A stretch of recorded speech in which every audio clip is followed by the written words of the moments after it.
तो जब आप माइनॉरिटी कम्युनिटीज के लिए जब कोई पॉलिसी बनाते हैं तो आपका इंटेंशन क्या होता है? हिंदुस्तान का जो माइनॉरिटी है वो अमेरिका से ज्यादा है। जी। तो हिंदुस्तान का 6 माइनॉरिटी कम्युनिटी के लिए जब सोचते हैं कि नाम से माइनॉरिटी जरूर है मगर आप कमजोर छोटे नहीं। मदीना अगर रसूलुल्लाह सल्लल्लाहु अलैहि वसल्लम न होते तो मदीना न होता। प्रोफेट साहब को सबसे ज्यादा तकलीफें हुई जहाँ उसको बचाया गया। वहाँ जा करके मैंने जो देखा जिंदगी में कुछ अच्छा काम किया होगा तो मुझे यहाँ आने का मौका मिला। तो हज का असर आप अभी आगे क्या इरादा और क्या किया थोड़ा सा हमारे नाजरीन के सामने आ जाए। हम चाहते हैं कि इस बार एक भी हज जाने वाला का मौत ना हो। यूनिटी इन डाइवर्सिटी अलग है बट एक है। इतना बड़ा देश है 140 करोड़ से भी ज्यादा। इस मुल्क में कुछ खास बात है जो इसको एक मुल्क को बांध के रखती और इसको अगर हम तोड़ेंगे तो फिर मुल्क नहीं बचेगा। मैं गुजरात से हूँ। खुशी की बात है कि हमारे प्राइम मिनिस्टर साहब जब मुल्क के हमारे भी प्राइम मिनिस्टर साहब अल्लाह ने उन्हें बनाया। प्राइम मिनिस्टर साहब ने आपको खासतौर से मुसलमानों के लिए और हज के बारे में कुछ कहा होगा, वो चीजें आप सा हमारे नाजरीन को ये बतलाएं। देखिए प्राइम मिनिस्टर साहब का तो अलग ही है जब उनका सोच और उनके काम करने का तरीका। हम किस्मत वाले हैं कि मोदी जी देश का प्राइम मिनिस्टर बने हैं। फ्री टाइम में आप कोई हॉबीज पसंद करते हो? इस उम्र में मैं अभी फुटबॉल वगैरह खेल नहीं पाता। मतलब नहीं आप है। सर खेलते हैं फिर भी मैंने वो तो देखा है। दिखाने के लिए। मैं आपको एक वर्ड दूंगी और आपको वो वर्ड कौन सी खुशबू की याद दिलाती है आप मुझे बताएं। पार्लियामेंट। वहाँ खुशबू नहीं आती। हंगामे बहुत होते हैं वहाँ। तो मैंने आज प्लान किया है आपके लिए शाही टुकड़ा।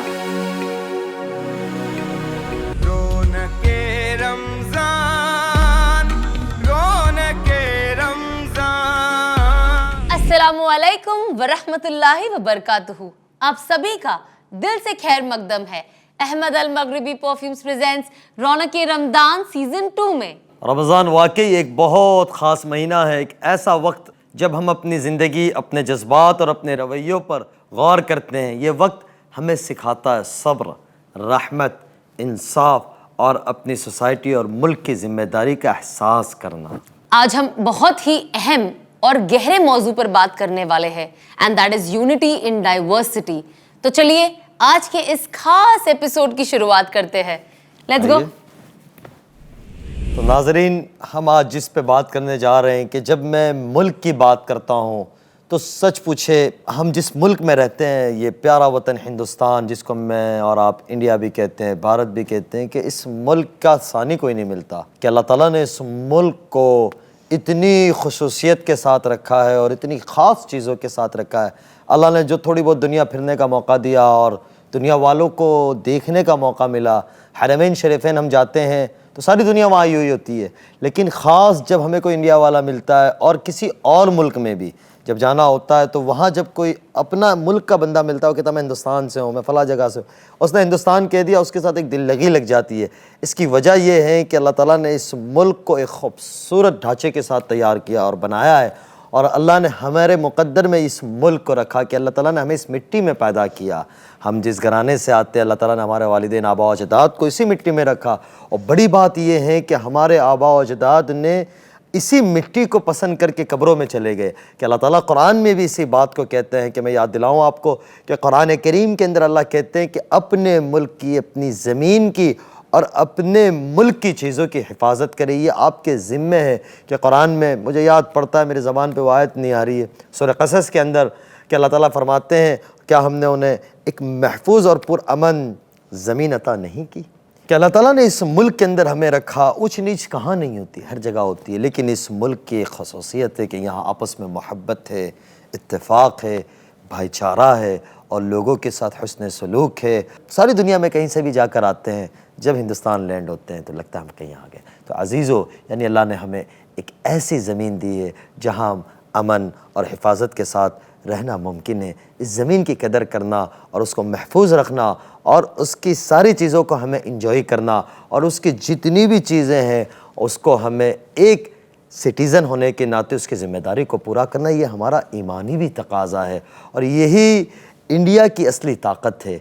आज उसी टॉपिक पे हम बात करने के लिए हमारे साथ एक बहुत ख़ास शख्सियत मौजूद है जिनका मैं तारुफ़ कराऊँ कि वो किसी तारुफ़ के मोहताज नहीं है। आज हमारे लिए बड़ी इज़्ज़त और मसरत के मकाम है कि मुल्क के सियासत की अहम और बाअसर रहनुमा हमारे दरमियान तशरीफ़ लाए हैं। हम दिल की गहराइयों से उनका इस्तक़बाल करते हैं और उनकी आमद को अपने लिए बाइस से खैर समझते हैं। मैं ये अपने आप के लिए बहुत ही खैर यानी समझता हूँ कि उन्होंने अपना वक्त निकाला। नाज़रीन, आपको मालूम होना चाहिए कि इस वक्त हमारा मुल्क हिंदुस्तान के मुख्तलिफ अहम शोबों को हाथों में है। यानी समराद ये है कि ये लोगों यानी मिनिस्ट्री तकसीम होती है, ज़िम्मेदारियाँ तकसीम होती है, लेकिन जनाब वाला जो हमारे मेहमान हैं वो दुरंदेश और अल्लाह ताला ने उन्हें एक नज़र दी है और एक आली अखलाक बनाया है। हम उनकी खिदमत को कदर की निगाह से देखते हैं और उम्मीद रखते हैं कि उनकी कोशिश मुल्क और आवाम के लिए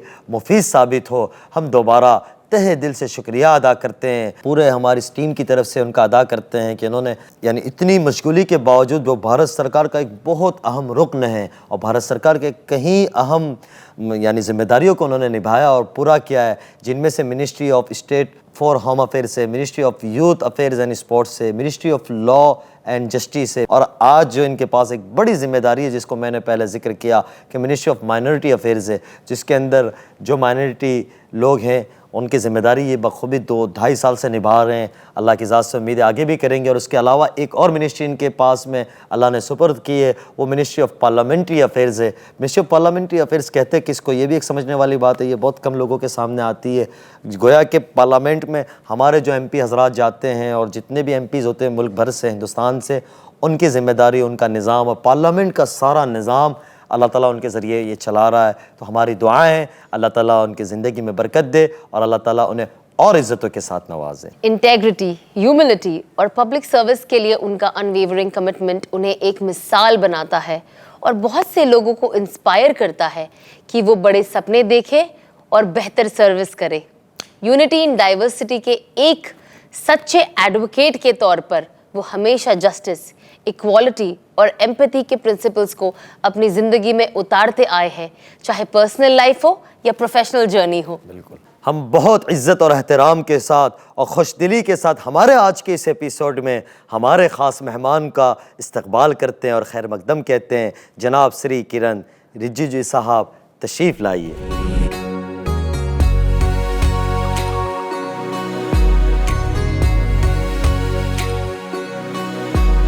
तशरीफ़ लाए सर, बहुत शुक्रिया, आपने हमारी ईद बना दी। अल्लाह मियां आपको खुश रखे सर।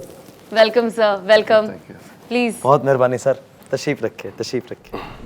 हमारे लिए बहुत खुशी की बात है जिस तरीके से शुरू में कहा गया कि माह मुबारक का मुबारक महीना है और मैं ये समझता हूँ सर कि आपका यहाँ आना, मैंने जैसे कहा कि ईद का दिन है, अल्लाह जानता है सर, पिछले साल हमने बड़ी कोशिश की थी कि आपसे किसी तरीके से मिला जाए और आपसे वाकिफ़ियत बने और अल्लाह मेरा इस बात का गवाह है, मैंने हरम में ये दुआ की है। मैं यानी आपको खुश करने के लिए नहीं कह रहा हूँ, नाज़रीन जो देख रहे हैं, मैंने अल्लाह से दुआ की थी कि अल्लाह ताला किसी तरीके से आप तक हमें पहुँचा दे और मैं इसको ख्वाब देख रहा हूँ, लेकिन मुझे ये यकीन नहीं हो रहा कि आप मेरे सामने बैठे हैं। तो नाज़रीन को मैं ये कहूँगा कि यानी सर का आ जाना और हमने सर को दरख्वास्त की, एक छोटी सी दरख्वास्त के ऊपर इन्होंने इतना लंबा सफ़र किया, इतनी मशगूली के बावजूद। आपका एक एक मिनट कीमती है सर, इसका हमें बखूबी अंदाज़ा है और मैं देखता भी हूँ।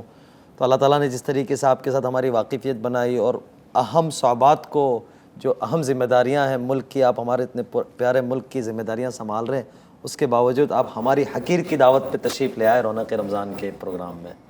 मैं तो आपको शुक्रिया अदा करना चाहता हूँ कि आपने याद किया है और मुझे आने का मौका मिला, बहुत खुश हूँ मैं। सर, तो मैं आपसे मतलब जो सबसे मेरा पहला सवाल जो मैं आपसे जानना चाहती हूँ कि जो हमारा मुल्क है इंडिया, शहरों की पहचान है, जैसे अगर आप इंडिया की बात करो तो इसमें कितनी सारी जगह आ जाती है, अलग ट्रेडिशन, अलग लैंग्वेज, अलग अलग जगह, लेकिन हमारा हमेशा एक स्लोगन रहता है जो यूनिटी इन डाइवर्सिटी है ना, अलग है बट एक है।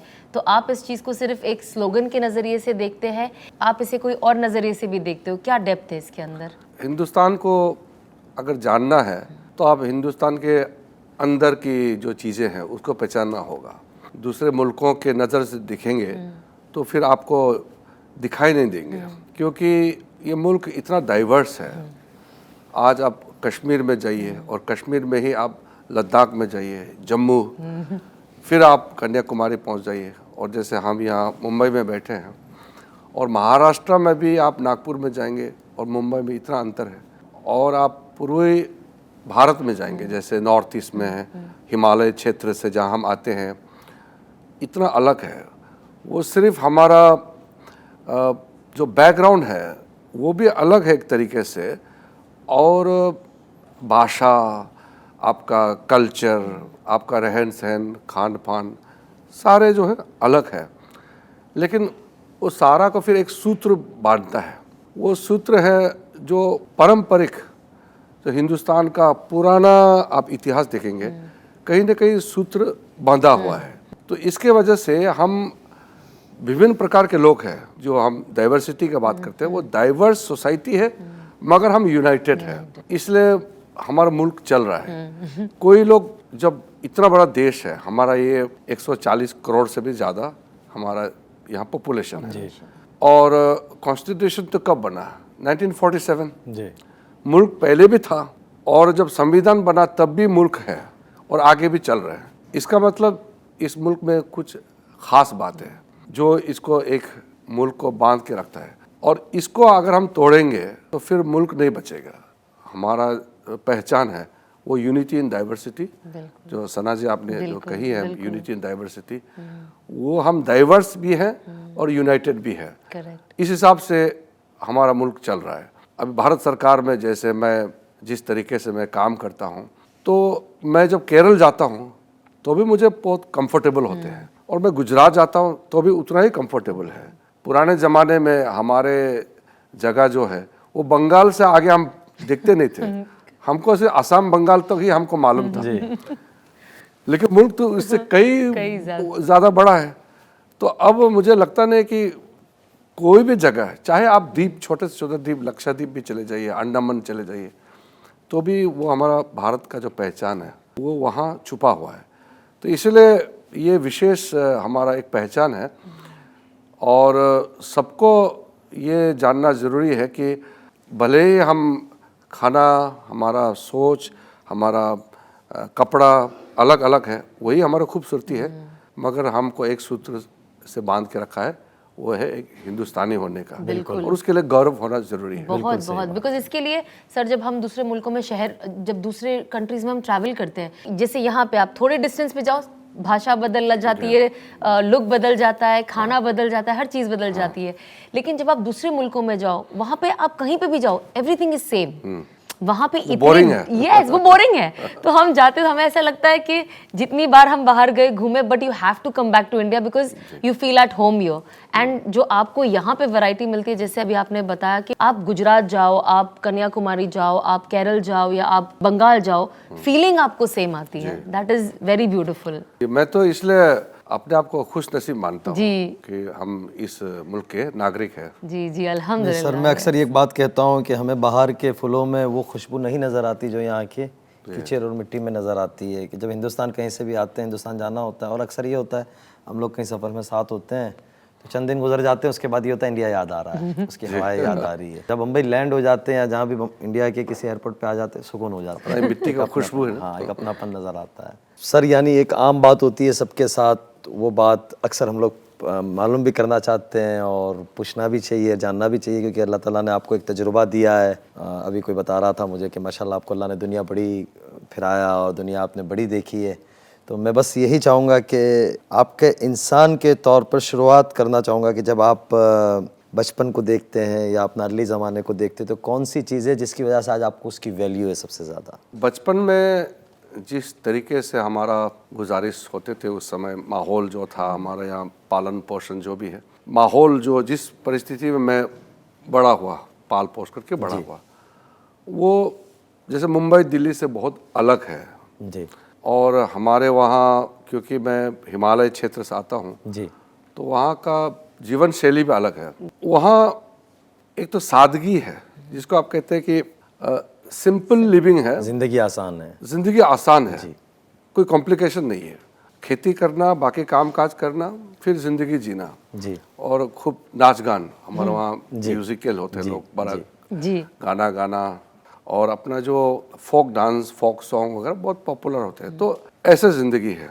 तो बाद में जब मैं बड़ा हुआ और धीरे धीरे और लोगों से मिलना जुलना हुआ, तो कई चीज़ें हमने सीखा है। तो मैंने ज़िंदगी में बहुत कुछ सीखा है, लेकिन जो बचपन में मेरा जीवन शैली है, मेरा तरीका है जीने का, उसको मैंने बदलाव नहीं किया। यानी कि मैं जो सोचता हूँ वही मैं बोलता हूँ। झूठ मत बोलो कभी, मैं झूठ नहीं बोल सकते।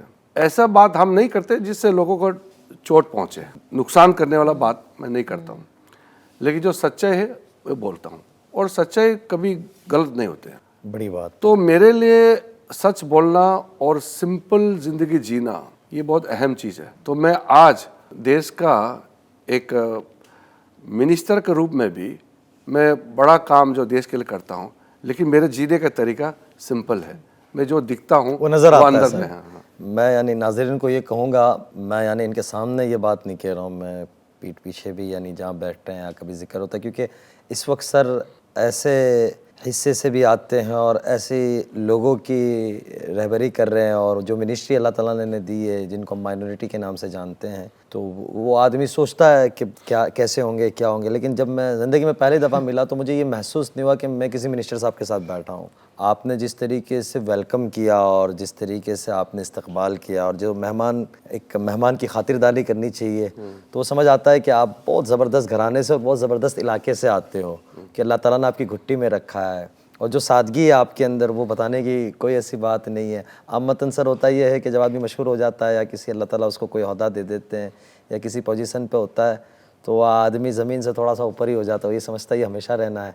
लेकिन मैं ये कहूँगा कि इन चीज़ों से अल्लाह ने आपको पाक रखा है, दूर रखा है ऊपर वाले ने आपको। मेरा ज़िंदगी ऐसा ही है, तो मैं आगे भी बदलने वाला नहीं हूँ। अल्लाह आपको, हम दुआ ये करेंगे कि अल्लाह आपको ज़िंदगी दे सेहत सलामती के साथ, और आप हमेशा इसी तरीके से सर काम करते रहें। आपने अभी सर ऑलरेडी ये बोल ही दिया है आपकी बातों से, जो मेरा एक्चुअली आपके लिए नेक्स्ट क्वेश्चन था। बिकॉज एक्चुअली नॉर्थ ईस्टर्न जो लोग होते हैं, मैंने पर्सनली भी जो देखा, they are very soft hearted. And जैसे आपने बोला है, आप मैंने कभी किसी को, जितने लोगों को मैं भी अपने स्कूल जितने लोगों को मैं मिली हूँ अपनी ज़िंदगी में, जो आपके इलाके से है, उस तरफ से है, I think they've always been very soft, very humble, और कभी ऐसी कोई बात नहीं करना कि आप किसी का दिल दुखाए।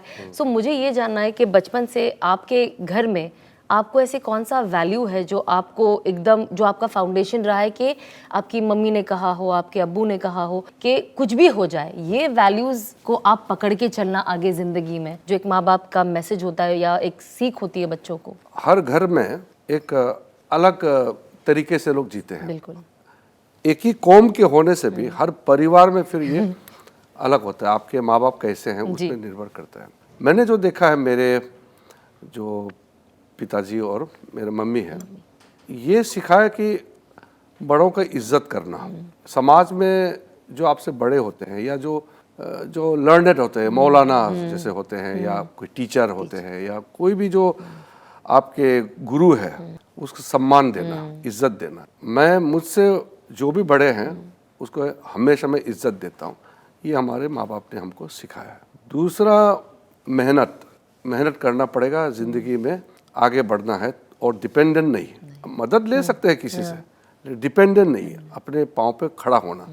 तो खुद मेहनत से अपने काम पे भरोसा रखते हुए अपने पैरों पर खड़ा होना, ये बहुत बड़ी चीज़ होते हैं। क्योंकि आप कमज़ोर होंगे, डिपेंडेंट होंगे, तो फिर आगे नहीं पढ़ पाएंगे। जैसे मेरे माँ बाप ठीक ठाक है, हमारे पास ज़मीन पड़ा हुआ है, पहाड़ का पहाड़ ज़मीन होते हैं हमारे वहाँ, खेती बाड़ी का कोई कमी नहीं है, और ठीक ठाक घर से आते हैं, तो कोई ऐसा किसी चीज़ का मोहताज है ऐसा नहीं है। अल्हम्दुलिल्लाह।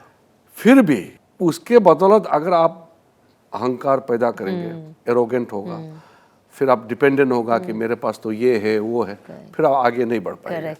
आपके पास जो कुछ भी है आपको ऊपर वाला ने दिया है, ठीक है, मगर अपने पैरों पर खुद मेहनत से खड़ा होना ये बहुत ज़रूरी है। तो मैं ये दो चीज़, मेहनत करना और फिर बड़ों को इज्जत करना, और बच्चों को, अपने छोटों को प्यार करना। हाँ, और बड़ों को इज्जत करना, ये मैं मानता हूँ ज़िंदगी में बहुत अहमियत रखता है। हमारे में सर कहा जाता है, आप माशाल्लाह बहुत, यानी मैं ये समझता हूँ कि आप पहले शख्स ऐसे होंगे कि जो सारे रिलीजन पे बड़ी नज़र रखते हैं।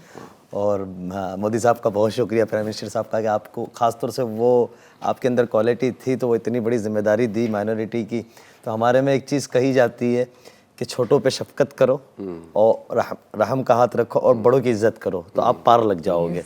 तो वो चीज़ मैंने देखी, बल्कि मैं तो आपसे काफ़ी छोटा हूँ, लेकिन आप जिस अंदाज से इज्जत देते हैं, और ख़ास तौर से स्टाफ को, अभी हमारे साथ जो लोग थे उनकी, जो आपने, वो बहुत छोटा बच्चा है, आप वो कोई बोला भी हमारे साथ था कि तो 2001 का है, लेकिन आपने उसको इतनी इज्जत दी। मैं देख रहा था कि सर क्या करे, वो खुद भी हैरान है। वो अनीस जो हमारा है वो खुद भी देख रहा था, मुझे कहने लगा बोले ये लगते नहीं है मिनिस्टर साहब। मैंने कहा क्या लगते, बोले ये कुछ और दुनिया का बंदा है।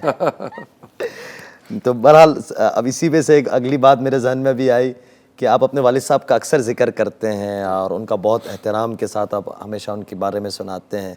तो उनकी कौन सी ऐसी नसीहत है जिनको आपने अपनी ज़िंदगी में पकड़ लिया, जो वालिद साहब ने कहा कि ये करना है बेटा आपने, तो उसको आपने अभी तक पकड़ के रखा है? और ऐसी कौन सी चीज़ है जो वालिद साहब की आप लेके चल रहे, ख़ासतौर से काफ़ी लेगेसी आप उनकी लेके चल रहे हैं? लेकिन देखिए, सबसे पहले तो समाज के लिए काम करना। जी अपने लिए तो हम लोग काम करते ही हैं। मैं कुछ काम करूँगा तो अपने लिए तो वो फ़ायदा होगा जी लेकिन ऐसे काम करना जो समाज के लिए काम आए, देश के लिए, कौम के लिए, अपने लोगों के लिए। तो इसके वजह से मैं आज जहाँ बैठा हूँ, मैं अपने लोगों का ज़िंदगी को सुधार रहा हूँ। अपने लोगों का जो आज से 25 साल पहले जो परिस्थिति थी, जिस हालात में हमारे लोग रहते थे, कई गुना सुधर गए हैं अल्हम्दुलिल्लाह।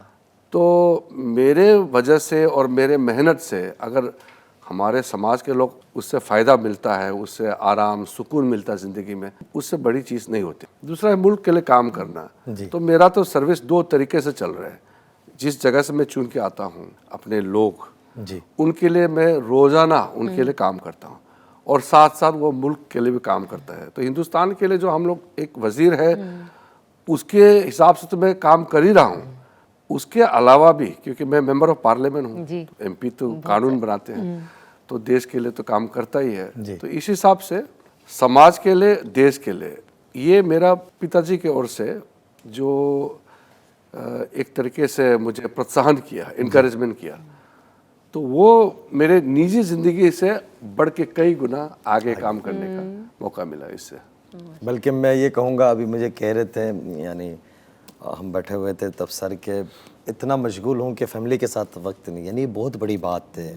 हमें ये लगता है कि बहुत ज़िंदगी आसान है, आगे पीछे लोग हैं, प्रोटोकॉल है, लेकिन यही जानते हैं कि वो इस चीज़ को महसूस करते हैं। हम यानी कभी फैमिली से दूर जाते हैं तो हमें ये होता है कि हम कब मिलेंगे, लेकिन ये बहुत इबादत भी है, बहुत बड़ा, अल्लाह इससे बहुत राज़ी होता है। और जो आप करते हो बहुत बड़ा सैक्रिफाइस भी है जी।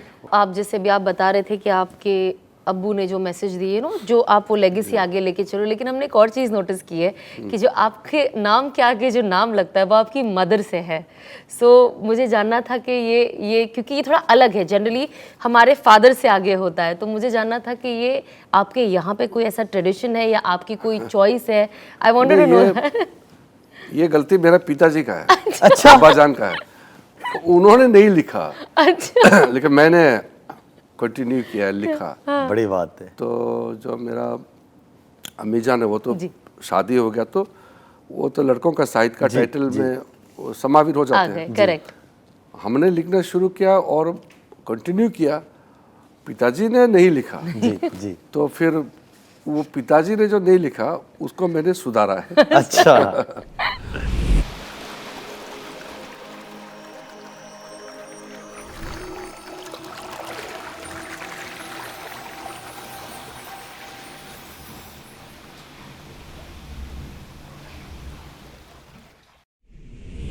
बड़ी बात है जी, बड़ी बात है।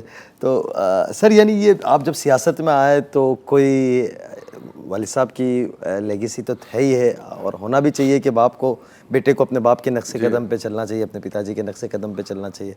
या कि कोई ऐसे हालात थे ज़िंदगी के, कोई लम्हात थे जिसकी वजह से पब्लिक सर्विस की तरफ आप आ खड़े हुए, या क्या वजह रही? नहीं, देखिए, ये तो राजनीतिक तो आपके हाथ में नहीं है जी। वो तो लोग आपको लीडर बनाते हैं जी। मेरा अपना इंटेंशन नहीं था। मैंने सोचा कि मेरे जो अब्बा जान हैं, पिताजी है, वो MLA रहे हैं और अपने समय में काफ़ी मशहूर रहे हैं। मैंने सोचा कि मैं दूसरा काम करूँगा। मैंने वकालत का पढ़ाई की। अच्छा। हाँ, फिर उसके बाद मैं वकालत तैयार मेरा हो गया था, रजिस्ट्रेशन करने का प्रोसेस चल रहा था। उस समय इलेक्शन आए तो हमारे लोगों ने कहा कि कई समस्या हैं, आपको इलेक्शन लड़ना चाहिए। तो उस समय काफ़ी कम उम्र में हमने पॉलिटिक्स में ज्वाइन किया और किस्मत की बात है, लोगों ने बहुत हमको सपोर्ट किया और फिर हम पार्लियामेंट में आ गए। अटल बिहारी वाजपेयी जी जब प्राइम मिनिस्टर थे तो उन्होंने मुझे कमीशन में लाए। जी और मैंने मुंबई में भी कई बार आए, उस समय खादी कमीशन है, खादी ग्राम उद्योग, जी जी Khadi and village industries commission बोलते हैं, जी वहाँ में मुझे लाए। फिर मैं वहाँ प्रदेश में पार्टी का जनरल सेक्रेटरी बना। अच्छा।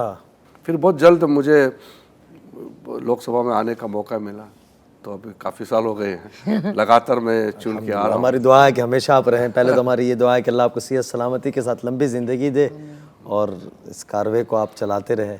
सर, एज माइनॉरिटी मिनिस्टर जो आप हैं उस पद पे, तो जब आप माइनॉरिटी कम्युनिटीज़ के लिए जब कोई पॉलिसी आप जब बनाते हैं, रिफॉर्म करते हैं, तो आपका इंटेंशन क्या होता है? क्या आपके नज़र में होता है कि मुझे इसे कैसे करना है और क्या ज़्यादा ज़रूरत है? आप उस चीज़ के बारे में पढ़ते हैं कि नहीं, इनको यहाँ पे ये ज़्यादा ज़रूरत है, मैं थोड़ा इसको रिसर्च करूँ, या एक इन जनरल फॉर्मेट में चीज़ें बनती है? देखिए, हमारे देश में माइनॉरिटी कम्युनिटी, नाम तो माइनॉरिटी है लेकिन बहुत बड़ा है। यस।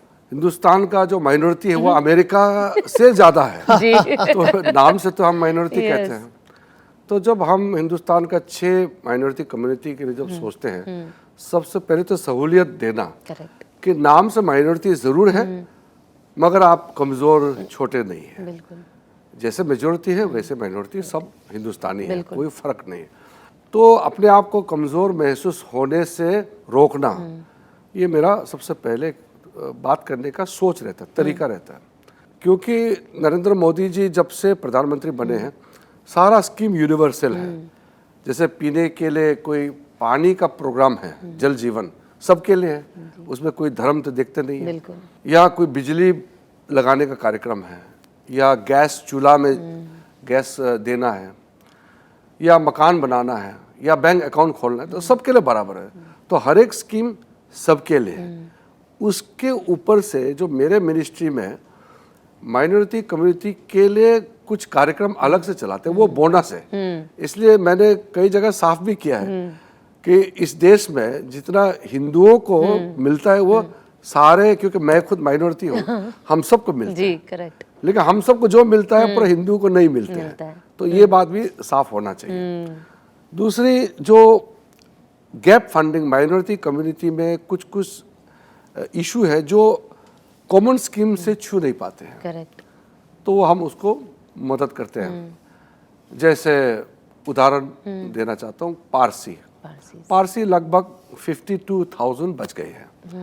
तो उनका संख्या घटते जा रहे हैं। पहले लाख से ऊपर थे, घटते घटते घटते अब 50,000 जस्ट क्रॉस कर रहे हैं। और ये अगर हम कुछ नहीं करेंगे तो लुप्त हो जाएंगे। बिल्कुल।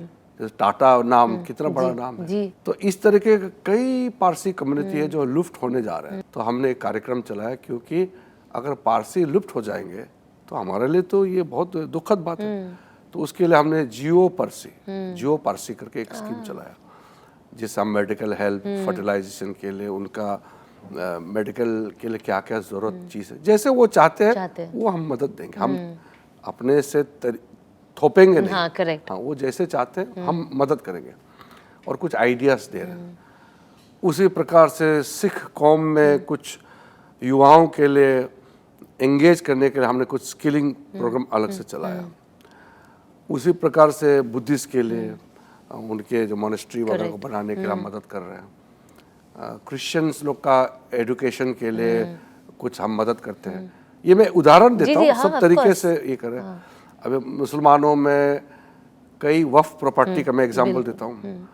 9 लाख से ज़्यादा वक्फ प्रॉपर्टी है, लेकिन हमने देखा है कि वो गरीब यतीम बच्चों के लिए, मुसलमानों में जो कमज़ोर है उसके लिए बहुत ज़्यादा काम नहीं आ रहे हैं। उसके लिए वक्फ प्रॉपर्टी को डेवलप करना, जो मस्जिद है या मज़ार है जो भी है उसको हम छू नहीं सकते, लेकिन जो चैरिटी के नाम से कुछ वेलफेयर के लिए अगर वक्फ प्रॉपर्टी क्रिएट किया है तो वो गरीबों के लिए काम आना चाहिए। चाहे वहाँ स्कूल खोले, चाहे मेडिकल खोले, यतीम खाना खोले, या वो खेलने के लिए कोई बच्चों के लिए सुविधा, स्किल ट्रेनिंग सेंटर खोले, हॉस्टल खोले, कुछ भी खोले। तो इस प्रकार से हम जब देखते हैं कि जहाँ मुझे लगता है कि यहाँ कमज़ोर है और इसमें कुछ करना चाहिए, वहाँ मैं गैप फंडिंग की तरह से मदद करता हूँ। ये मेरा एक माइनॉरिटी जब मैं देखता हूँ तो माइनॉरिटी में कहाँ कमजोर रह गए, कहाँ कमी रह गई, कहाँ उन्हें जरूरत है जरूरत आपकी के हिसाब help से की, फिर बिल्कुल। मरम्मत करने का काम करते हैं। बड़ी बात यही है सर, important, बड़ी बात है। बिल्कुल। माइनॉरिटी के अंदर जो मुसलमानों का अहम शोबा है सर, जिसका हमारे मुसलमान होने की 5 चीज़ें हैं कि एक ईमान, अल्लाह को मानना, नमाज, रोज़ा रखना, माल है, साल में 1 दफ़ा ज़कात देना और ज़िंदगी में 1 दफ़ा हज करना। ये मैन होता है। पैसे वाले वो तो चले ही जाते हैं। एक आम मुसलमान की सर दिली ख्वाहिश होती है कि वो मक्का शरीफ जाए, मदीना मुनव्वरा जाए, मदीना शरीफ जाए, अल्लाह का घर देखे, रसूलुल्लाह सल्लल्लाहु अलैहि वसल्लम का घर देखे और ज़िंदगी की जमा पूंजी इकट्ठे करके वो हज पे जाता है। तो अल्हम्दुलिल्लाह आपकी दुआ से पिछले कई सालों से, हमारे वालिदैन की दुआ से अल्लाह ताला कई सालों से ले जा रहा है, अल्लाह बाकी रखे। लेकिन ये पिछले 2 सालों से मैं जो देख रहा हूँ, ख़ास तौर से वो इंडियन बिल्डिंगों में जाने का मौका मिलता है। अक्सर कोई न कोई जानने वाले होते हैं या हज को बतलाने के लिए, हज की तरतीब बतलाने के लिए लोग मोहब्बत में बुलाते हैं। तो 2 सालों में हमने वहाँ काफ़ी चीज़ें देखी। जो सबसे बड़ा वहाँ इशू आता था सर, वो मेडिकल का आता था, हुज्जाज की, और हुज्जाज की सर्विसेज को, ट्रांसपोर्ट को लेके आता था, अजीज़िया से हरम जाना और उन चीज़ों को। तो उसको बहुत उस पर बातें हुई और माशाल्लाह तबारकल्लाह 2 सालों से आपने जिस तरीके से उसे कवर किया और जैसे संभाला आपने और उसको जैसे किया, तो हज का असर आप अभी आगे क्या इरादा और क्या किया, थोड़ा सा हमारे नाजरीन के सामने आ जाए। हज जैसे आपने सही फरमाया, बहुत ही अहम है। जी, एक मुसलमान अपनी ज़िंदगी में ख्वाहिश है कि एक बार हज जाना चाहिए और हमारा ये रिस्पॉन्सिबिलिटी है कि उस ख्वाहिश को पूरा करने में हम पूरा किस तरीके से उसको मदद कर सकें। हमने ये पाया कि पहले में कि हज जाते वक्त कई चीज़ें हैं जिसका ठीक तरीके से इंतज़ाम नहीं हुए हैं, तो काफ़ी मौतें हुए हैं। अब मौतें हमारे गलती से नहीं, वहाँ परिस्थिति ऐसे होते हैं, लेकिन उसको हम क्या योगदान कर सकते हैं। तो सबसे पहले मेडिकल, जैसे आपने जी, अनस साहब आपने जो कहा, मेडिकल का ये बहुत इम्पोर्टेंट है। जी, हमने मेडिकल जो एक्सपर्ट यहाँ से भेजते हैं हाजियों के साथ, जी, उसका इंतज़ाम, उसका नंबर, संख्या को हमने बढ़ाया है।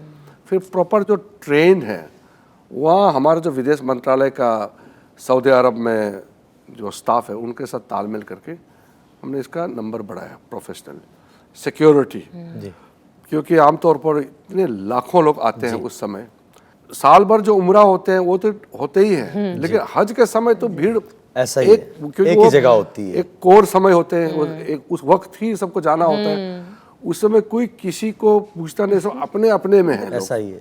तो इस समय हमारा जो हिंदुस्तानी जितना भी हज यात्रा में गए हैं उनको एक एक पहचानना, मेडिकल केयर देना कि दवाई नहीं मिला, बीमारी की वजह से मौत हो गई या बहुत ज़्यादा गर्मी है बच नहीं पाया, तो बहुत अफसोस की बात होगा कि इसके वजह से अगर जान चले जाए, तो इसको रोकना ज़रूरी है। तीसरा है उनको टेक्नोलॉजी के माध्यम से ट्रैकिंग करना। तो हमने हज एक सुविधा ऐप डेवलप की है, कौन किस वक्त कहाँ है इसका ट्रैकिंग करना बहुत ज़रूरी है। जी, फिर हमने स्मार्ट वॉच लागू किया है इस बार। फिर स्मार्ट वॉच के साथ में रिस्ट बैंड हम दे रहे हैं, ताकि हर वो हिंदुस्तानी जो हज में जा रहे हैं वो कहाँ है, किस वक्त, कैसे है, टेम्परेचर क्या है उसका, शरीर का हालत क्या है, इसका पूरा जानकारी वहाँ मिलते रहेंगे। तो उसको उस हिसाब से हम मदद देते रहे।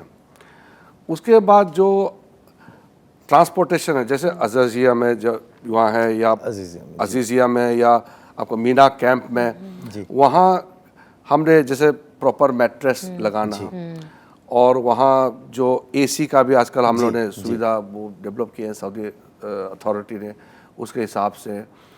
और जो बुजुर्ग हैं, हमने नया एक तो नियम बनाया जो 65 ईयर्स से ज़्यादा उम्र वाला है, उनके साथ एक महरम कंपेनियन हमको भेजना है। ये हमने निर्णय किया ताकि ऐसा ना हो कि ख्वाहिश तो है लेकिन वो उस ख्वाहिश के चक्कर में अकेले चले गए और बुढ़ापा में ताकत है नहीं शरीर, और कहीं रास्ते में फंस गई, कहीं कोने में कोई ख्याल रखने वाला नहीं है और उस ज़िंदगी को हाथ धो बैठेंगे, ऐसा नौबत ना आए, इसलिए कंपेनियन। तो ये सारा व्यवस्था करने के बाद आपने सही फरमाया, पिछली बार आज तक का हज का जो हम इतिहास देखेंगे, सबसे कम फैटेलिटी, कम लोगों के जाने का ये पिछली बार। हम चाहते हैं कि इस बार हमारा एक भी इंशाल्लाह हज जाने वाला का मौत ना हो, ये हमारा जिम्मेदारी है। एक आम मुसलमान का ज़िंदगी का ख्वाहिश पूरा करते समय क्यों जान जाना चाहिए, बहुत बड़ी बात। ये बिल्कुल रोकना जरूरी है। तो इसलिए पूरा ताकत हमने लगाया हुआ है। मैं खुद जा करके MOU करता हूँ। मैं अगली बात उसी पे आ रहा हूँ सर, कि आप माशाल्लाह 2 साल से जा रहे हैं, अल्लाह आपको बहुत अच्छा रखे। पिछले साल जब आप गए MOU करने के लिए तो माशाल्लाह तबारक अल्लाह, तस्वीरें भी देखी, आप मदीना मुनव्वरा गए, जहाँ मस्जिद नबी शरीफ के पास गए, और फिर मस्जिद क़ुबा गए, और आपने अपने सोशल मीडिया पे डाला भी है। तो माशाल्लाह सर आप मदीना भी गए, फिर इस दफ़ा जब आप आखिरी गए तो ताइफ गए, और ये दोनों ऐसी जगह है कि मदीना के बारे में हम कहते हैं कि मदीना अगर रसूलुल्लाह सल्लल्लाहु अलैहि वसल्लम न होते तो मदीना न होता। कि आपको वहाँ गए तो अल्लाह ताला ने 2 इबादतों की जगह मुसलमानों के लिए रख दी, और अल्लाह ने आपके नसीब किया, आप हमारे लिए बहुत ही बरकत वाली शख्स हो कि अल्लाह आपको मदीना भी ले गया, और मदीना भी आप देख के आए, और उसको आपने एंजॉय भी किया, आप जैसे बता रहे थे। तो नाज़रीन को थोड़ा सा ताइफ के बारे में भी और मदीना के बारे में भी, कि हमें ये लगता है, मैं ख़ुद एज़ ए मुसलमान तो हुई हूँ, लेकिन एज़ ए इंसान भी वहाँ बड़ा सुकून लगता बिल्कुल। है, और आप भी बता रहे थे, तो थोड़ा सा उस पर आप बताता। और जैसे मक्का से हम साइड से होकर के उसी मक्का से ही हम फिर ताइफ से पहले जी, तो वहाँ मैंने जहाँ जहाँ उम्रा में जाते हैं सब जगह गए, सब पॉइंट जी गए। जी, मिकात पे। हाँ, और वहाँ ताइफ में फिर उसमें इंडियन मॉस्क है ना, जी, जो हमारे हिंदुस्तानियों ने बनाया, नाम ही वो हिंदुस्तानी इंडियन मॉस्क है। वहाँ गए, फिर और अलग अलग किस्म का और भी वहाँ जगह है, और जहाँ प्रोफेट साहब को सबसे ज़्यादा तकलीफ़ें हुई, जहाँ उसको बचाया गया, वहाँ जा कर के मैंने जो देखा तो मुझे लगा कि मैंने ज़िंदगी में कुछ अच्छा काम किया होगा तो मुझे यहाँ आने का मौका मिला। तो वहाँ हमारे कई हिंदुस्तानी वहाँ घूम रहे थे, उम्रा में जा रहे थे, सब पहचान लिए मुझे। जी जी। तो सबसे अच्छा ये लगा कि जितने भी वहाँ इंडियंस थे, सब लोग ने कहा कि ये तो हमारा मुल्क हिंदुस्तान का वजीर है, मिनिस्टर आया है, मिनिस्टर हमारा। हमको सब पहचान गए, कोई यूपी तस्वीरें भी काफ़ी आई थी। हाँ, पहचान लिया, और वो लोग बहुत प्राउडली बता रहे थे कि ये तो देख हमारा देश का मिनिस्टर है, यानी कि दूसरे देश का मिनिस्टर वहाँ नहीं आते हैं। जी जी, मैं ही वहाँ गया तो हमारे लोग को बहुत अच्छा लगा। तो जब भी हमारा मुल्क का नाम होता है और हमारे मुल्क के लोग खुश होते हैं तो मुझे तो खुशी उसी से बहुत बड़ी बात है। मैं आप बात कर रहे थे, मेरे पस मंज़र में जब आपने कहा कि प्रॉफिट साहब को मोहम्मद रसूलुल्लाह सल्लल्लाहु अलैहि वसल्लम को वहाँ तकलीफ़ पहुँचाई, तो सारा पस मंज़र मेरे सामने आ गया। बहरहाल बहुत खुशी की बात है सर, आप मदीना मुनव्वरा भी गए, ताइफ भी गए, और आप हज को आसान भी, हमारी दुआ भी है सर कि अल्लाह ताला आपके लिए और आसानियाँ पैदा करे। और मैं सना और हम लोग सारे, यानी आप हमें इस लाइन से कभी भी हुक्म करें, हमारे लायक कभी भी कोई भी खिदमत हो, आप मुझे हुक्म करोगे, मैं आपके साथ हाजिर हूँ। शुक्रिया जी। और एक अगली बात ये है सर, आप माशाल्लाह इंस्टाग्राम पे और सोशल मीडिया पे बहुत ज़्यादा एक्टिव रहते हैं, यूथ को आप मोटिवेट करते हैं अच्छी अच्छी पैगाम डाल के, चीज़ें डाल के। तो आज के दौर में लीडर्स की ज़िम्मेदारी कैसे होनी चाहिए? एक बड़े एक आदमी होता है, एक अपने घर का बड़ा होता है, बाप है, भाई है, शौहर है, हस्बैंड है, एक ख़ानदान का बड़ा होता है, एक सोसाइटी का बड़ा होता है, एक मोहल्ले का बड़ा होता है, अब अल्लाह ताला ने आपको मुल्क का बड़ा रखा है। तो आप पे इतनी बड़ी ज़िम्मेदारी है, और ख़ास तौर से यूथ को आप समझते हैं, और काफ़ी, यानी बम्बई के काफ़ी स्टार्स और हमारे भाई बहन ऐसे हैं जो आपसे वाकिफ़ियत रखते हैं, और हमने देखा है कि काफ़ी हमारे भाई बहन जो इंडस्ट्री से हैं, हमारे बड़े जो हैं, तो वो आपसे मोहब्बत रखते हैं, आपसे आते हैं, मिलते हैं। तो आप यूथ को भी पैगाम देते, तो यूथ को आज के ज़माने में इन सोशल मीडिया की दुनिया में क्या करना चाहिए, उनके लिए कोई पैगाम हो? देखिए, पैगाम तो मैं अपने काम से ही बताते हैं नॉर्मली जी, क्योंकि सबका अपना ओपिनियन रहता है जी। यहाँ तक कि आजकल बच्चे भी माँ बाप का भी पूरा नहीं सुनते हैं जी। वो अपना, क्योंकि वो कनेक्टेड हो गए दुनिया से, तो वो इन्फॉर्मेशन सीधे मिल रहे हैं। जी। एक ज़माना था हम लोग बड़ों से खबर मिलते थे, अब खबर आप सीधा मिल रहा है हर वक्त, सोशल मीडिया से जुड़े हुए। बड़ी बात कही आपने। हाँ, और जिसकी वजह से बच्चे काफ़ी कम उम्र में दुनिया देख लेता है, उसका निगेटिव पॉजिटिव दोनों है। तो मैं क्या करता हूँ, जैसे मेरे बहुत जिम्मेदारियाँ हैं, इतना बड़ा मुल्क का एक मिनिस्टर होने के नाते काम आसान नहीं है। 24 घंटे हम सोचते रहते हैं, जब सोते वक्त भी कब उठना है, इमरजेंसी काम कब हो जाए, ये देखना पड़ता है। लेकिन जैसे मैंने शुरू में कहा, अपना काम करने का तरीका को बहुत सिंपल, सरल ये रखने का कोशिश किया, तो टेंशन पैदा नहीं करने का। जिस इंसान ने काम को बोझ मान लिया और मुसीबत को टेंशन मान लिया, फिर आप कुछ हासिल नहीं कर पाओगे, फिर आप मुकाम पहुंचने में आपको तकलीफ होगा। क्योंकि ज़िंदगी एक बार मिलता है, बिल्कुल छोटी सी ज़िंदगी है। उस ज़िंदगी को आप टेंशन भरा ज़िंदगी बनाना चाहता है कि खुश भरा ज़िंदगी बनाना चाहता है, ये आपके हाथ में है। तो मैं अपने समय को, अपना वक्त, जो हर पल हर वक्त मैं खुश रहने के लिए और खुशियाँ बांटने के लिए कोशिश करता हूँ। बड़ा से बड़ा काम आप बिना टेंशन का सोच समझ करके करेंगे तो आप हल निकल सकता है कोई भी समस्या का। दूसरा है, आप कुछ भी करें, ऐसा काम ना करें जो आपका परिवार को नुकसान हो और मुल्क को नुकसान हो। ये काम कभी नहीं करना चाहिए। और ऐसा चीज़ पे आंख ना लगाए जो आप उसको पा नहीं सकते हैं। ये बहुत बड़ी बात कह रहे हैं सर। जो आपके हाथ में नहीं आ सकते हैं। अब आप कहेंगे मुझे तारा तोड़ के लाना है, वो हो नहीं सकते। तो ये ऐसे ख्वाब नहीं दिखना चाहिए जो नहीं हो सकते। वही चीज़ का ख्वाब देखें जो आप कर सकते हैं, जो पॉसिबल है, जो एक इंसान के दायरे में आते हैं, उतना ही आपको करना चाहिए। तो क्या होता है कि एस्पिरेशन बहुत इम्पोर्टेंट है, लेकिन अनअसेलेबल एस्पिरेशन जो नहीं हो सकते हैं कि मैं कहूँगा कि मैं हिंदुस्तान का मैं बादशाह बनना चाहता हूँ, मैं राजा बनना चाहता हूँ, हो नहीं सकता। ये डेमोक्रेसी है, यहाँ चुन के आना पड़ता है। तो ऐसा ख्वाहिश हो, मगर अच्छा ख्वाहिश हो।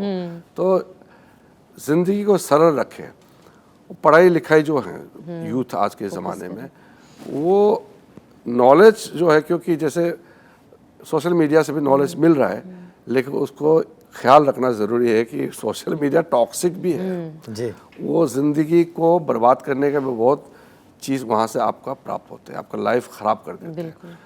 उसको कंट्रोल जिसने किया, सोच लो उसने अच्छा ज़िंदगी जिया है। और जिसने कंट्रोल नहीं किया तो वो नशे में चले जाएंगे। तो नशे, अगर आप खा पी के भी नशे करते हैं, या इस तरह के चीज़ जो नॉलेज या इन्फॉर्मेशन जो बाहर से आते हैं जो ज़िंदगी के लिए कोई फ़ायदा नहीं है, वो भी टॉक्सिक है, वो भी नशे हैं। तो चाहे खाने पीने का हो, चाहे कोई चीज़ हो जो जहन में आए तो वो नशे बन जाए, उससे दूर रहे।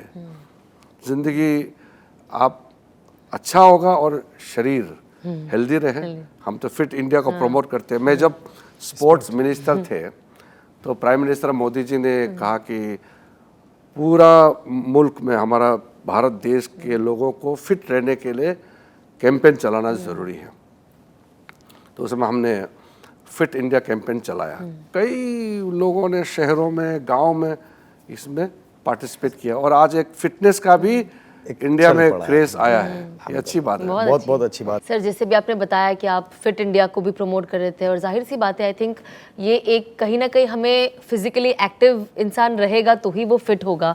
एंड फिजिकली एक्टिव रहने के लिए हॉबीज होना भी बहुत ज़रूरी है। Any kind of sport, any kind of hobby, ताकि आप उस तरीके से फिट रहो। तो मैं जानना चाहती हूँ, apart from what you do which is very tough work, आप फ्री टाइम में आप कोई हॉबीज़ पसंद करते हो? कोई आपकी फेवरेट है जो आप खेलते हो, या किसी भी तरीके की हॉबी जो है जिसके बारे में हम कोई नहीं जानते?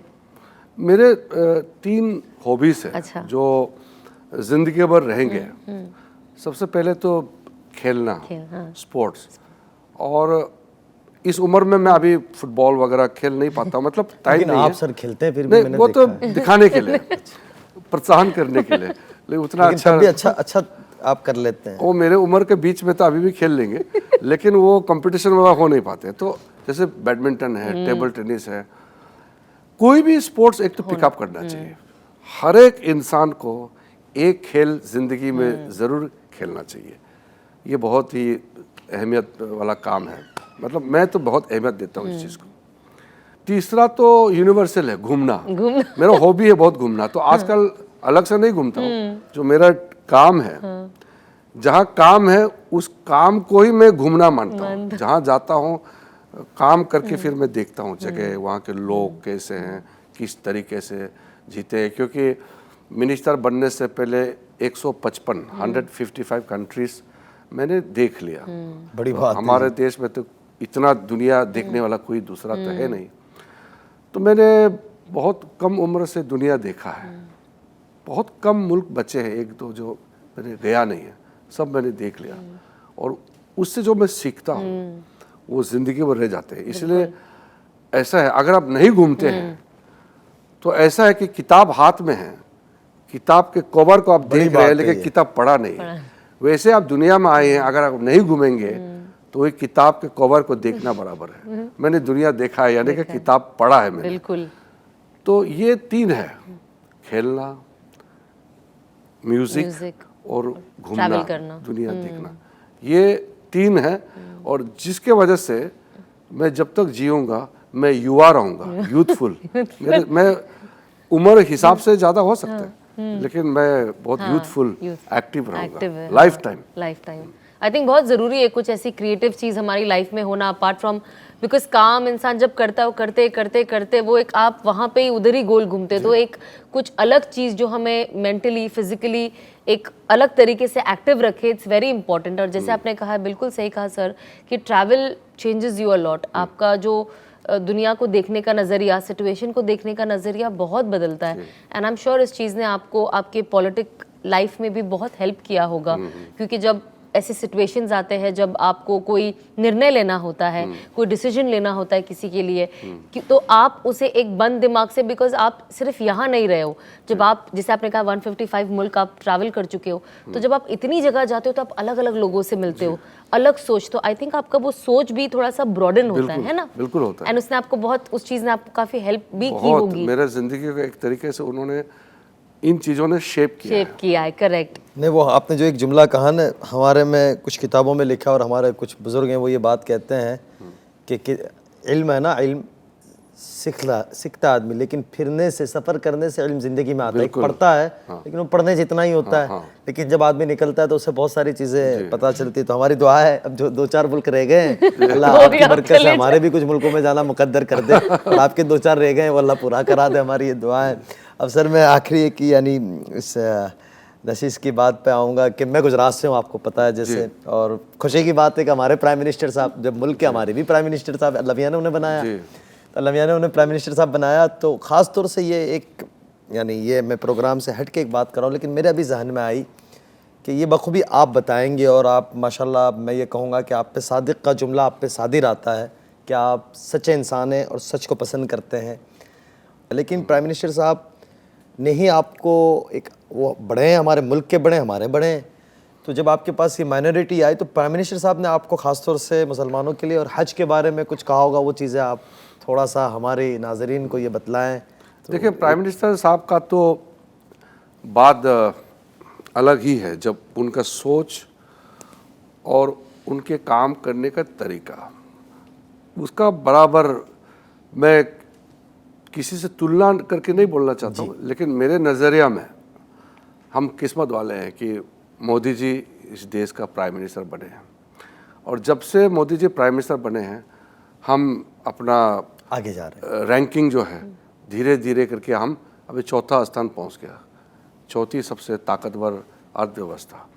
बहुत जल्द हम 3रे अर्थव्यवस्था का दृष्टि से ताकतवर राष्ट्र बनने वाले हैं। जो मंत्र 2014 में प्राइम मिनिस्टर बनने का साथ साथ उन्होंने जो नारा लगाया, सबका साथ सबका विकास, मुझे इतना खुशी है कि इस मंत्र को लेकर आगे चल रहा है। लेकिन दूसरे तरफ मुझे दुख इस बात का है कि देश में कुछ लोग ऐसे हैं जो प्राइम मिनिस्टर को दूसरे तरीके से निगेटिव पेंट करना चाहते हैं, निगेटिव एक नैरेटिव क्रिएट करना चाहते हैं। लेकिन प्राइम मिनिस्टर का तो बहुत ही साफ तरीके से अपने कैबिनेट में, हम लोग तो कैबिनेट बैठते रहते हैं और कैबिनेट के निर्णय से देश चलता है। तो कैबिनेट में हम लोग हर सप्ताह बैठते हैं और देश का दिशा तय करते हैं, क्या करना है पूरा। जैसे कि कल हम कैबिनेट बैठे और आज यहाँ मुंबई पहुँचा। आज तक एक भी कैबिनेट डिसीजन या प्राइम मिनिस्टर साहब का खुद का डिसीजन ऐसा नहीं है किसी कौम या किसी व्यक्ति या किसी राज्य को नुकसान हो, एक निर्णय ऐसे नहीं हुआ। और जब स्कीम चलाते हैं, हर ऑर्डर के पीछे ये होता है कि ये स्कीम हर एक भारत के जो सिटीजन हैं, हमारे देश के जो नागरिक हैं, किसी को भेदभाव किए बगैर सब तक पहुंचना चाहिए, ये सख्त निर्देश है। लेकिन इम्प्लीमेंटेशन राज्य सरकार में होते हैं जी, इम्प्लीमेंट तो स्टेट गवर्नमेंट करते हैं, चलाता सेंट्रल है मगर उसको ज़मीनी तक स्टेट गवर्नमेंट ले जाते हैं। अच्छा, दूसरी बात ये भी है कि ये डेमोक्रेसी है, फिर हम मना भी नहीं कर सकते दूसरे को। हम कैसे बोले हैं कि दूसरा को तुम मत बोलो, उनका अपना मर्जी है, तो हम सिर्फ इतना ही कहते हैं कि झूठ मत बोलो। अब बोलने का आज़ादी है, बिल्कुल बोलना चाहिए, लेकिन मिसलीड नहीं करना चाहिए, यानी कि गुमराह नहीं करना चाहिए, किसी को गलत तरीके से पेशकश नहीं करना चाहिए। इसलिए प्राइम मिनिस्टर का जो विज़न है और उनका जो थिंकिंग फिलॉसफी है, उसी रास्ते से हम गुज़र रहे हैं इस वक्त और हम चल रहे हैं, और इसी रास्ते से आगे बहुत ताकतवर राष्ट्र के रूप में हम उभर के आने वाले हैं। आप तो किस्मत वाले हैं, आप गुजरात से हैं।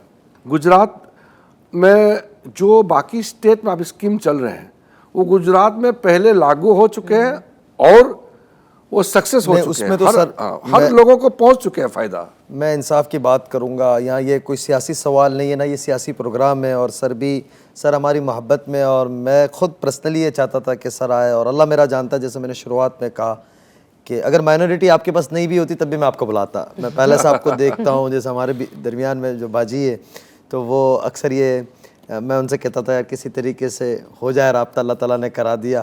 तो ये कोई सियासी वो नहीं है, लेकिन गुजरात को जिस तरीके से डेवलप किया, जिस तरीके से बनाया है, मैं अंकलेश्वर इंडस्ट्री एरिया है उसको जिस तरीके से डेवलप किया। सूरत रहता हूँ, जब जाना होता है घर, वहाँ वालिदैन है मेरे, तो उसमें कोई दो राय नहीं है किया। लेकिन मैंने सर ये जैसे कहा, तो हज के बारे में भी आपको प्राइम मिनिस्टर साहब प्राइम मिनिस्टर का बहुत क्लियर मैसेज है।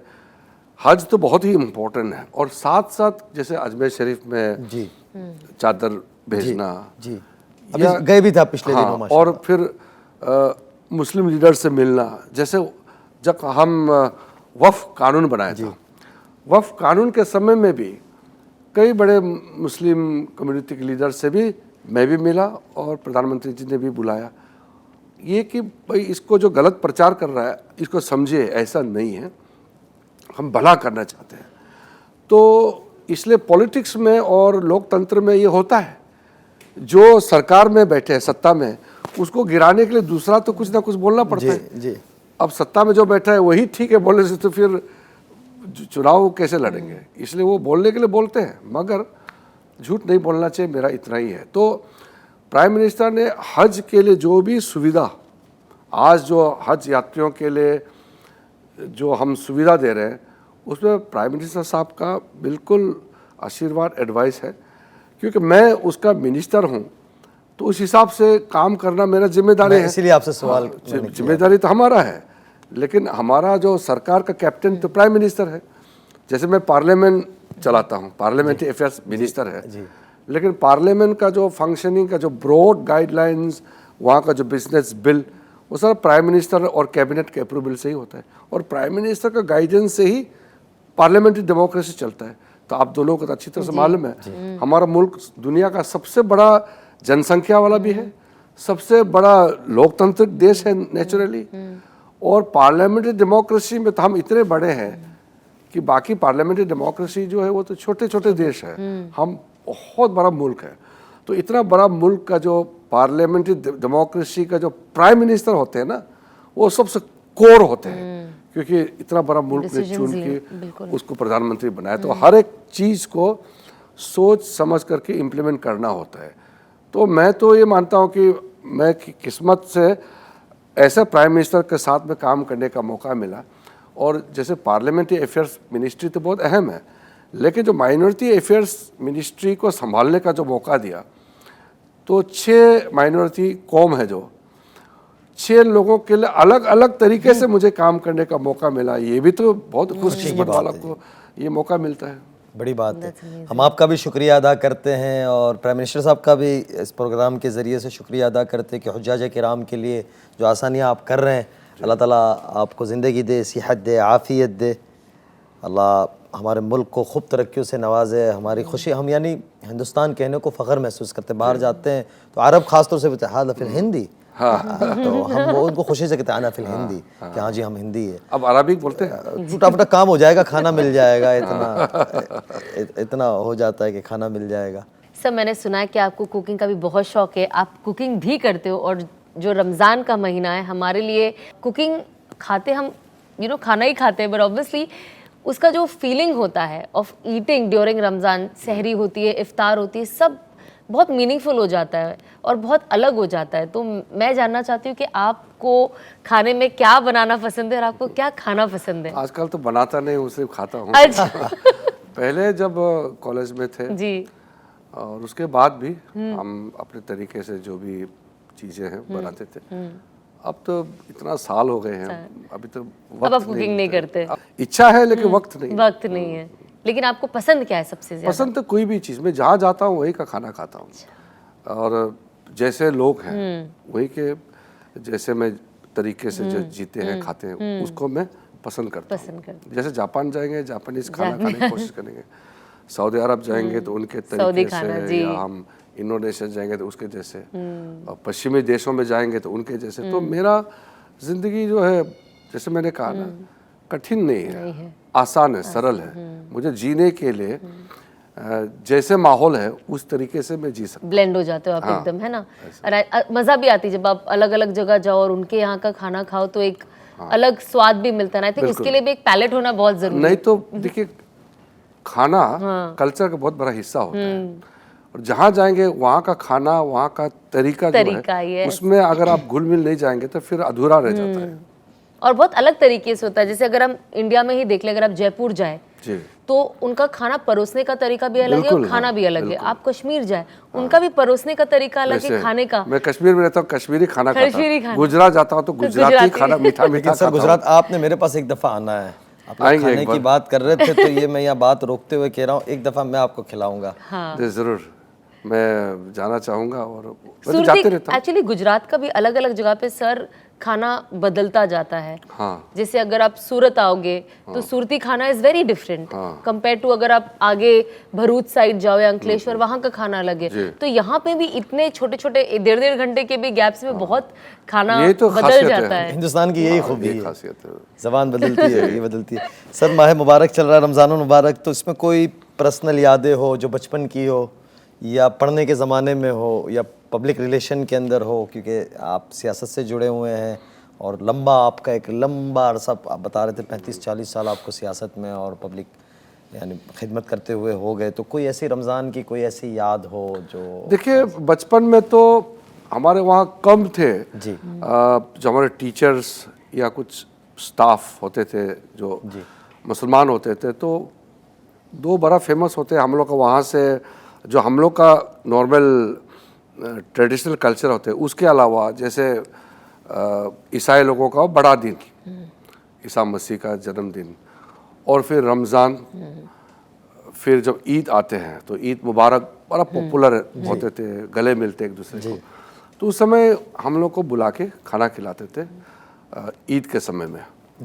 रमज़ान के समय में तो आप तो जानते ही हैं, पूरा महीने भर जो मनाते हैं, उसके बाद में जब खाने के लिए बुलाते हैं तो उसका एक अलग ही माहौल होते हैं। तो बचपन का अच्छा एक्सपीरियंस उस प्रकार से तो लगातार होते आए हैं।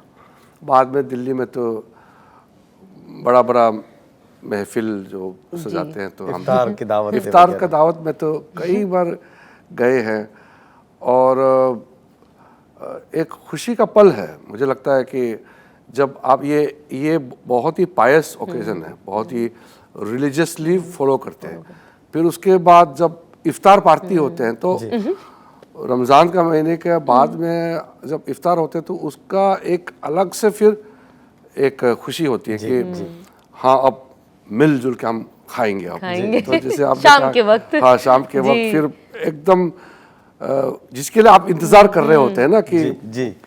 और एक अलग वक्त, इफ्तार ऑड कब वक्त आएंगे। भी होता है वो, हाँ। अनलाइक हमारे जो प्लान डिनर टाइम होता है या शाम को जो हम चाय का वक्त होता है, उसके एकदम वो दोनों के बीच में बीच में आता रहता है, है। बीच और ये में। टाइम पे जनरली हम लोग ऐसा खाना खाते नहीं है एक नॉर्मल 11 जी। महीने की जैसे जिंदगी में।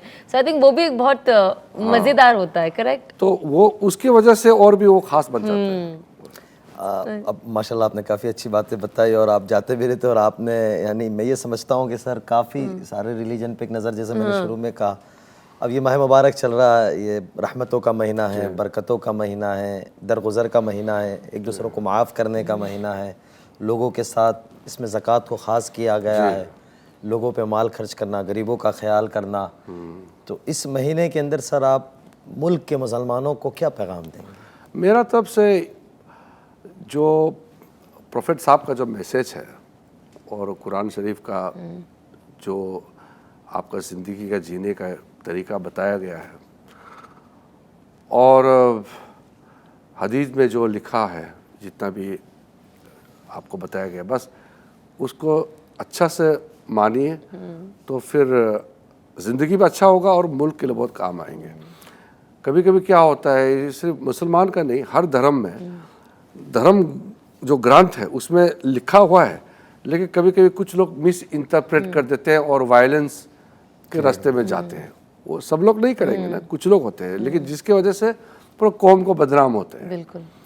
इसलिए मुसलमानों के लिए तो, क्योंकि हमारा देश में सबसे बड़ा जो माइनॉरिटी कंसेप्ट है, सबसे बड़ा तो मुसलमान है। ऐसा ही है। वैसे तो हम लोग माइनॉरिटी कहते हैं, लेकिन संख्या मुसलमानों का तो इतना ज़्यादा है, तो जो अगर 5-6 करोड़ भी है तो वो भी तो बहुत बड़ा है, बड़ा ही है। लेकिन हमारे मुल्क में तो इतना ज़्यादा है। अब सेंसस होगा तो आपको पता लगेगा, 20-22 करोड़ से भी ज़्यादा है। तो ये बहुत बड़ा कम्युनिटी है, मुसलमान जो संख्या है बहुत ज़्यादा है। तो एक तो अपने आप को कमज़ोर या माइनॉरिटी उस हिसाब से ना सर बहुत बड़ी बात करने लगे हैं ये। माइनॉरिटी ठीक है, कंसेप्ट डेफिनेशन में लिखा है, हम लोग सरकार का इस उसमें आया है, लेकिन नंबर के हिसाब से आप अपने आप को कमज़ोर, माइनॉरिटी, कम बिल्कुल नहीं सोचना है। और जैसे मैंने कहा, जैसे हमको गाइडेंस, चाहे वो कुरान से हो, चाहे वो आपका कोई भी, जैसे आप जैसे जो मुफ्ती होते हैं, जो जानकारी लोग होते हैं, उनसे सही सलामत उनसे सीख करके अपना ज़िंदगी को आगे बढ़ाए, ना कि गलत लोगों से सीखे। करेक्ट। तो जैसे आपका मैंने कई बार मैंने सुना है, और आप काफ़ी पॉपुलर भी है, आप दोनों पॉपुलर हैं। अल्लाह बना दे। तो आपके कुछ संदेश मैंने पहले भी देखा है, बहुत अच्छी बातें हैं और सही रास्ते आप चुनने के लिए आह्वान करते हैं, बोलते हैं। तो सब मुसलमान इसी रास्ते पे चलेंगे, कोई समस्या नहीं होगा और मुल्क के लिए बहुत ताकत देने वाले हैं। सर ने बहुत बड़ी बात की है कि जो 2-3 जुमले बोले कि कुरान मजीद में जो हैं और अहादीस शरीफा में मोहम्मद रसूलुल्लाह सल्लल्लाहु अलैहि वसल्लम ने बतलाया, अगर उस तरीक़े पे चल जाए, कुरान का सबसे पहला सबक जो है ना वो सच्चाई, अमानतदारी, लोगों को फ़ायदा पहुँचाना, लोगों के साथ खैर खाई करना। और ये माह मुबारक आता इसीलिए कि रोज़ा इसलिए है कि हम किसी से झगड़ा होता है, सर हमारे में कहा जाता है कि रोज़ा है, भाई मेरा रोज़ा है, कि भाई मैं तेरे से बहस नहीं करूँगा, झगड़ा नहीं करूँगा। तो इसका मतलब ये नहीं है कि सिर्फ रमज़ान के लिए, ये सारी ज़िंदगी के लिए। और सर ने कहा कि मुल्क के लिए अगर हम सही हो जाएंगे तो अल्लाह ताला ने हमें बहुत खूबसूरत मुल्क में रखा है। यानी इस मुल्क का वजूद सबसे पहले बनाया गया, अब्बा जी को हिंदुस्तान के हिस्से में हज़रत आदम अलैहिस्सलाम को अल्लाह ताला ने वजूद बख्शा और यहाँ उतारा। तो अगर हम खैर खाई बन गए, और मेरे नबी सल्लल्लाहु अलैहि वसल्लम की तालीमात है कि आप मक्के को इतना याद करते थे, इतना याद करते थे कि उस याद करने की बिना पे बैतुल मक़दस से क़िबले को अल्लाह ताला ने मक्का काबतुल्लाह के क़िबला करार दिया कि मेरे नबी को मक्का याद आता है तो अब ये कहो कि मेरा मुँह काबा शरीफ की तरफ। दिन में 5 दफ़ा नमाज को काबतुल्लाह की तरफ करके क़यामत तक के इंसानों के लिए, मुसलमानों के लिए काबा क़िबला बना दिया। तो सर ने कहा तो हमारी एक इबादत का, एक हमारे दीन का हिस्सा है, हम अपने मुल्क के लिए एक सच्चे मुल्क के एक रहायशी बने, एक मुल्क के सच्चे नागरिक बने, एक वफ़ादार बने। और मुल्क के लिए हम कुछ, मरना तो सबको ही है सर, लेकिन कुछ करके जाए तो वो हो सकता है। और दूसरी बात सर ने कही इस बात के अंदर कि माइनॉरिटी में है लेकिन आपने अकेला नहीं समझा। ये बहुत, यानी ये कौन शख्स बात कर रहा है, एक मुल्क का एक अहम फ़र्द ये बात कर रहा है। तो हमारे लिए बहुत खुशी की बात है, हिम्मत की बात है कि सर इस बात को कह रहे हैं कि हमें अपने आप को अकेला नहीं समझना है। तो बहरहाल सर बहुत शुक्रिया आपका। तो बहरहाल ये हमारे लिए बहुत खुशी की बात है कि जिस तरीके से सर ने अपनी बातें बतलाई और माशाल्लाह ज़िंदगी का सर आपने सारा ही सफ़र बतला दिया। मेरे लिए ख़ुद यानी बहुत हिम्मत की बात बनी है और आपसे बहुत सारी चीज़ें मेरे को सीखने को मिली। और आप जब से तशरीफ़ लाए बम्बई तो कुछ वक्त साथ रहने को मिला। सबसे चीज़ मैंने जो आपके अंदर देखी वो सादगी देखी और आपके अखलाक, जिसको आप अखलाक को अंग्रेज़ी मेरी थोड़ी ऐसी ही है जो आपका नेचर है, जो आपका कैरेक्टर, तो वो आपका देखा कि वो सबसे बुनियादी चीज़ है। यानी मैं अपनी बात को मुख्तसर में ख़त्म करूँगा। हमारे प्रॉफिट सल्लल्लाहु अलैहि वसल्लम के लिए अल्लाह ताला ने कुरान करीम में एक आयत उतारी, व इन्नका लअला खुलुक़िन अज़ीम, कि मेरे नबी जी आपके अखलाक, आपका नेचर बहुत आला है, लेकिन इसमें और आगे बढ़िए। इबादत में आपको कहा कि अपने आप को खपाए नहीं, लोगों के साथ अच्छे सलूक में कहा कि आप परेशान मत हो, मैं सारे फ़ैसले करूँगा, लेकिन अखलाक में ये कहा कि इसमें आगे बढ़िए। तो मैंने आपके अखलाक को जो देखा कि आप सिक्योरिटी गार्ड के साथ भी, होटल के सफाई वाले बंदे के साथ भी, और हमारी जितनी टीम दोस्त वगैरह साथ थे, जिस एतबार से मिले, और आपने ऐसा महसूस नहीं होने दिया कि आप इन लोगों से पहली दफ़ा मिल रहे हैं। तो ये बहुत आली अखलाक है। अगर अखलाक हमारे अंदर आ गए तो हम अपना भी मुकद्दर बदलेंगे, मुल्क का भी मुकद्दर बदलेंगे। फिर एक दफ़ा सर आपका बहुत शुक्रिया। शुक्रिया जी रौनक रमादान में मुझे बुलाया। पर सर मैं अभी आपके साथ एक छोटा सा बहुत क्यूट सी चीज़ है, इसे हम कहते हैं यादों की खुशबू। मतलब मैं आपको एक वर्ड दूंगी और आपको वो वर्ड कौन सी खुशबू की याद दिलाती है आप मुझे बताएं, ठीक है? So the first thing is बचपन। बचपन तो मुझे तो मिठाई हाँ, मिठाई सही बात है। आपका घर में प्यार प्यार की खुशबू। पार्लियामेंट हंगामे बहुत होते हैं वहाँ। अभी कोई खुशबू का हंगामा रखना पड़ेगा हमें। वहाँ खुशबू नहीं आती। Last favourite perfume? मैं परफ्यूम जो देता हूँ वो लगाता हूँ, लेकिन मैं खुद नहीं लगाता हूँ। किसी ने ऐसे टेस्ट करने के लगा दिया, अच्छा, तो मैं लगाता हूँ। मेरा घर में है, गिफ्ट है, कभी मैं कोई अच्छा है तो मैं लगा लेता हूँ, लेकिन आदत नहीं है। ओह, वेरी रेयर। हाँ, बट हम चाहेंगे कि हम आज आप पे वैसे ही आप लगा दीजिए अहमद अल मगरिबी परफ्यूम्स। अरे वाह, अहमद अल मगरिबी सर, आपके लिए ये हमारे परफ्यूम वालों ने इन्होंने खास आपके लिए, ये बहुत खूबसूरत लग रहा है जी। वाह, क्या ये भी चेक करें सर। ओह, ये अलग है। यस, सब अलग है। तो दोनों बिल्कुल अलग। आपके लिए भी है, हमारे घर में बाजी के लिए भी एक तोहफा है, तो ये छोटा शुक्रिया जी उनके लिए, उनकी तरफ से, अहमद अल मगरिबी वालों की तरफ से जी। इतना खूबसूरत आपने तोहफा दिया जी जी, बहुत सुंदर।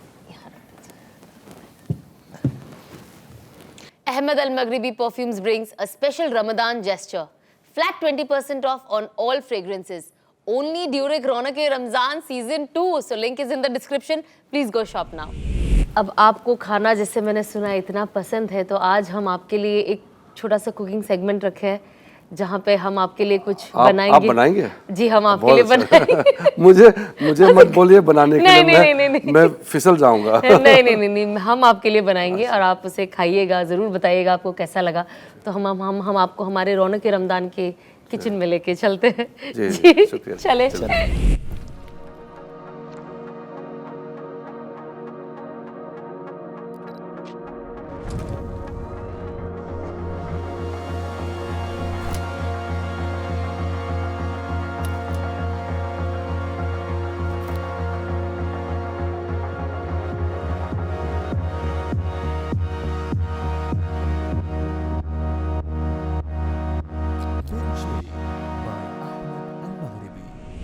तो हम आप सबका स्वागत करते हैं हमारे रौनक रमदान के किचन में। तो आज हमारे साथ सर हैं एंड मैं चाहती थी सर कि मैं आपके लिए कुछ स्पेशल आज बनाऊं। तो मैंने आज प्लान किया है आपके लिए शाही टुकड़ा एंड आई एम श्योर कि आपको ये बहुत अच्छा लगेगा। सो मैं आपको बस बताऊंगी कि इसे कैसे बनाते हैं। बहुत क्विक एंड ईजी डिश है ये। So let's start. सबसे पहले तो हम गैस ऑन कर लेते हैं और ये सबसे फास्ट बन जाने वाली, अगर हमारे घर में कोई मेहमान आता है, स्पेशली बच्चे हैं जिन्हें सब पसंद होता है, तो ये बहुत फास्ट बन जाता है। तो मैं आपको पहले बता देती हूँ, मिल्क को मैं डालूंगी इस पैन में और ये जो है हमारा कस्टर्ड पाउडर है। ये भी सर लेकिन साल में एक ही दफा आती है किचन में, रौनक रमजान के, सारा साल घर में नहीं आती। वो खास है फिर। खास है, बहुत खास है ये सीजन मेरे लिए। सो ये कस्टर्ड पाउडर में मैंने ऑलरेडी पानी डाल के इसे मिक्स करके रखा है। ये फ्रेश क्रीम है और ये कंडेंस मिल्क है फॉर द स्वीटनेस। तो हमने अभी गैस को ऑन कर दिया है। मैं डाल रही हूँ इसके अंदर दूध। परफेक्ट। अब सर मैं लूँगी यहाँ से चम्मच एंड ये क्या चीज़ है? ये है कस्टर्ड पाउडर जिसको हमने ऑलरेडी पानी में पूरा मिक्स कर दिया है। तो हम इसे डाल देंगे मिल्क में। जो एक्स्ट्रा पाउडर है वो नीचे रह गया है बट दैट्स कम्प्लीटली ओके। बल्कि अच्छा खासा रह गया है। नहीं बढ़िया बन जाएगा। साल में एक ही दफा आते हैं। ये है फ्रेश क्रीम, बहुत ज़्यादा ज़रूरी है बिकॉज वो स्वीटनेस के लिए, थिकनेस के लिए बहुत ज़्यादा ज़रूरी है। एंड ये है कंडेंस मिल्क जो ज़्यादातर हर स्वीट डिश में, बहुत सारी स्वीट डिशेस में ये यूज़ होता है फॉर द स्वीटनेस। तो आपको फिर कोई इतनी शक्कर या किसी और चीज़ की ज़रूरत नहीं होती है। अब मैं इसे करूँगी विस्क। विस्क करके हम इसे पूरा मिला लेते हैं ताकि ये सब एक लिक्विड, एक पेस्ट बन जाए। सर आपको स्वीट डिश पसंद है ना? मुझे बहुत पसंद बहुत है। पसंद है ना? मुझे मिठाइयाँ बहुत पसंद है। मिठाइयाँ बहुत पसंद। आपको किस तरीके की मिठाइयाँ पसंद है? कोई भी मीठा होने से हो गया बस। अच्छा, हर किसी की एक फेवरेट स्वीट डिश होती है। हाँ। तो जैसे हम जब छोटे थे तो हमें काजू कतली बहुत पसंद होता था। तो हम कभी कभी ऐसे स्टोर में जाते थे जब हमारी अम्मी नहीं होती थी, तो जाहिर सी बात है काजू कतली महंगा होता है। तो जब हम बच्चे होते थे वेफर्स के कोई ऐसे बेकरी में चले गए और हमें काजू कतली खाने का बहुत मन होता था, बट क्योंकि हम स्कूल में होते थे हमारे पास इतने पैसे नहीं होते थे, तो हम जो जहाँ से रेगुलर चिप्स, वेफर चिप्स खरीदते थे उन्हें कहते थे हमें ट्राई करने दो ना। वो कहते थे आप हर हफ्ता आके ट्राई करते हो। सो आई थिंक ये एक मुझे मतलब बचपन की अगर आप स्वीट कोई डिश बोलो तो आई थिंक काजू कतली मेरे दिमाग में आती है। आपकी ऐसी कोई स्वीट डिश है? मुझे तो जलेबी। जलेबी आपकी जलेबी फेवरेट? तो- ऑरेंज वाली? नहीं, जलेबी तो हाँ, जो कोई भी क्रिस्पी हो। क्रिस्पी, हाँ, बस कोई भी जलेबी मुझे पसंद है। आजकल हरियाणा में बड़ा बड़ा जलेबी मिलता है। करेक्ट। उसका भी मजा अलग है। ये आपने कहा था ना केरला वाला फूड, केरला की जलेबियां भी बहुत अच्छी होती है। मीठी इतनी, अंदर उसके अंदर इतना वो शुगर सिरप नहीं होता है। हाँ हाँ। जब तक ये थोड़ा सा गाढ़ा हो रहा है हम इस घी के गैस को ऑन करते हैं बिकॉज हमें इसके अंदर जब ये थोड़ा सा गर्म हो जाएगा तब हम इस डालेंगे इसके अंदर। गर्म होने लगा ये तो होगा, ये थोड़ा सा उबल गया थिक पूरा। होगा। हाँ, इसका थोड़ा सा वो थिक पेस्ट जैसा बनता है ये। यहाँ क्या डालेंगे? ये हम डालेंगे सर ये जो ब्रेड्स है अच्छा। जिससे शाही टुकड़ा बनता है बेसिकली। इसे आप पाव का हलवा भी इन वे बोल सकते हैं। सो जैसे ये गर्म हो जाता है हम डालते हैं इसके अंदर, ये इस तरीके से हम इसे काट लेते हैं ताकि हम इसके अंदर इसे फ्राई करने डाल दे। जैसे आप देख रहे हो जैसे गर्म नहीं हुआ सही से। हो गया है, देखिए ना। इसको ज्यादा नहीं करना ताकि ब्लैक ना हो जाए, सिर्फ गोल्डन ब्राउन होना है। और अच्छा सा बन रहा है। यस। सो ये गोल्डन ब्राउन जैसे होगा हम इसे निकाल के, ये हमने यहाँ पे ऑलरेडी शुगर सिरप बना के रखा है इसके अंदर। सो एक्चुअली इसके अंदर जो थोड़ा सा आप कह रहे थे, हमने इसके अंदर गर्म दूध डाल दिया वापस ताकि इसके अंदर। अब हम देख रहे हैं कि हमारा जो ये ब्रेड है ये कितना फास्ट गोल्डन ब्राउन हो गया। क्या बात है। नाइस ना? बहुत सिंपल है सर, बस ये इतना करना है, इसे डिप करना है एंड बस इसकी ड्रेसिंग करनी है। रेडी हो गया आपका स्वीट डिश। सो अगर हमारे यहाँ पे कोई मेहमान भी आता है, स्पेशली जो लेडीज हमें देख रही है इस डिश को, कि हमेशा हम सोचते हैं ना कोई आ गया तो कुछ कस्टमाइज, कुछ अच्छा बनाए ये तो तुरंत फौरन। अब हम घी का गैस जो है बंद कर देते हैं बिकॉज हम नहीं चाहते कि जल के काले हो जाए। अब इसको हम डालेंगे सीधा इस चाशनी में ताकि ये जो इसके अंदर सिरप है ये इसके अंदर अब्जॉर्ब हो जाए। तो ये घी ऑब्वियसली आजकल तो घर में सब सर घी बनाने लग गए, जितनी भी लेडीज है। अब हम सब प्रेफर करते हैं कि जितना हम घर की बनी हुई चीज़ हो, नेचुरल हो, मतलब अच्छा हो, बिना मिलावट के। तो घी की जब खुशबू आती है, ये आप देख रहे हैं एकदम क्रिस्पी है, तो ये इसका क्रिस्प नहीं जाता है इतने जल्दी। एंड तो सर अब हम इसे इसमें थोड़ा भीगने देंगे। और ये जो आप देख रहे हैं, ये जो अभी हमने ये इसका ये बनाया है लिक्विड, अब इसे हम होने देंगे थोड़ा ठंडा। तो अब हम गैस बंद कर देते हैं, बस हार्डली 5 मिनट्स। वाह, एंड इतना बस अब जल्दी? इसे यस, और 10 मिनट आप इसे रखें। इसमें से अब मैं निकाल के इसको ड्रेसिंग करके बताऊंगी। It hardly takes 10 minute. मैंने सोचा आप कम से कम 40 मिनट लगेगा। नहीं 5 मिनट में आपने 5 पूरा कर मिनट में दिया। सब। हम नहीं चाहते कि कुछ भी चीज़ लेट हो। हम ऐसे ढूंढते हैं ऐसे डिशेस जो फास्ट फास्ट बन जाए एंड बस केक कर भी जाओ कि सारा साल कभी कभी किचन में जाया करे। मैं बिल्कुल नहीं, वो जैसे दिखा रहे हैं उससे तो मुझे कहने का आवश्यकता है ना। हाँ, मैं बस जाती नहीं, वरना लोग मुझे बाहर नहीं निकाले फिर किचन से इसीलिए मैं दूर रहती हूँ किचन से। बट हाँ, कभी कभार मैं बनाती हूँ। एंड अब हम इसे, मैं आपको ड्रेसिंग करके बताती हूँ कि इसे किस तरीके से हम प्रेजेंट करते हैं जब हम देखते हैं कि वो कितना यमी लगता है, because dressing is also very important. कमाल है ना, खाना आप जैसे पेश करोगे वैसी भूख लगेगी। सो मैं आपको बताती हूँ मैं तो देख के भूख लग गया। तो ये जो सर हमने यहाँ पे लिक्विड जो पेस्ट बनाया था, ये हमने 10 मिनट रखा। तो आप देख सकते हो कि जो कस्टर्ड पाउडर है ये उस मिल्क के अंदर जाके कितना गाढ़ा हो गया है और ये मीठा होता है। सो अब ये जो हमने सिरप, वो शुगर सिरप में जो रखा था डुबा के, हमने निकाला बस इसे इस तरीके से, बहुत लाइट आपने इसकी ड्रेसिंग कर दी कस्टर्ड की।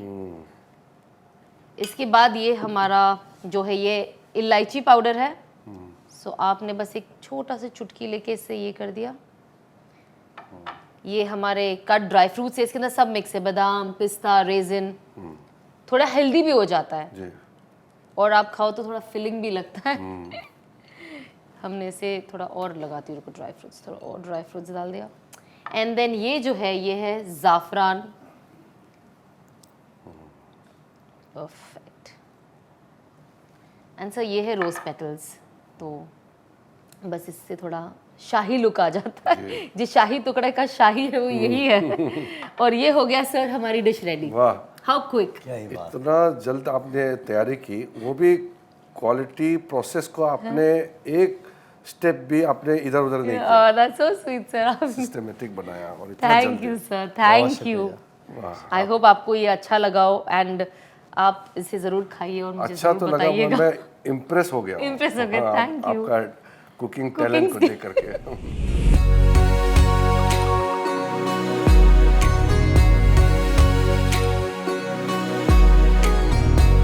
जैसे कि आपने देखा, अगर सर इम्प्रेस इतने हो गए तो आई एम श्योर जितने लोग देख रहे हैं हमें वो भी मुझसे इम्प्रेस हुए ही होंगे अब तक का।